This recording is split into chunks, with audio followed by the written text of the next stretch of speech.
বাংলাদেশে একটা বিশেষ একটা দল আছে বুঝছেন? এরা বাংলাদেশকে অনেক ভালোবাসে, মহাব্বত করে। কিন্তু দুঃখের বিষয় হইছে বাংলাদেশের যে মানুষের ভালোর জন্য যা করা দরকার হ্যাঁ করতে চায় না। ঠিক আছে? বাংলাদেশের মানুষ তো দেখছিনই দীর্ঘ এই যে ৫৪ বছর যাবৎ কত অসহায়। বিশেষ করে বাংলাদেশের যে একটা সিস্টেম, যে সিস্টেমে আমাদের রাষ্ট্রটা চলতেছে, হ্যাঁ? আমাদের নির্বাচন হচ্ছে, রাষ্ট্র চলছে বা দেশের সরকারি প্রতিষ্ঠানগুলো চলছে।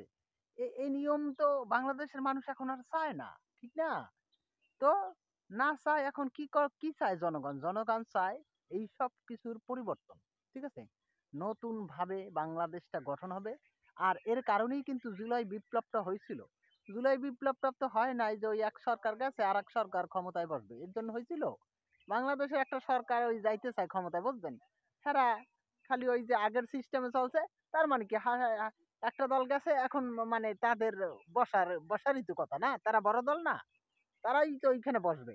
হ্যাঁ? কিন্তু দেশের যে একটা সামগ্রিক পরিবর্তন এটা তারা করবে না।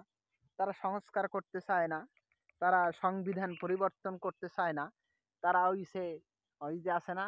চাঁদাবাজি বন্ধ করতে চায় না। তারা দুর্নীতি বন্ধ করতে চায় না। তারা ওই যে আ পিয়ার পদ্ধতি চায় না। তারা সংস্কার চায় না।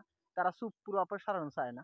তারা ওই যে একটা বিশেষ দল যারা খুন-গুম করছে হ্যাগো বিচার চায় না। মানে তারা চায়ডা কি? বিএনপির কাছে প্রশ্ন আসলে বিএনপি চায় কি? জনগণ এই আপনাদের কাছেই প্রশ্ন একটু বিএনপির একটু প্রশ্ন করেন তো যে ভাই আপনারা কি চান? আমার তো মাথায় ধরে না হেরা আসলে মূলত কি চায়? কারণ তাদের কথাবার্তা শুনলে মনে হয় যে তারা চায় খালি ওই নির্বাচনই চায় আর কিছু চায় না।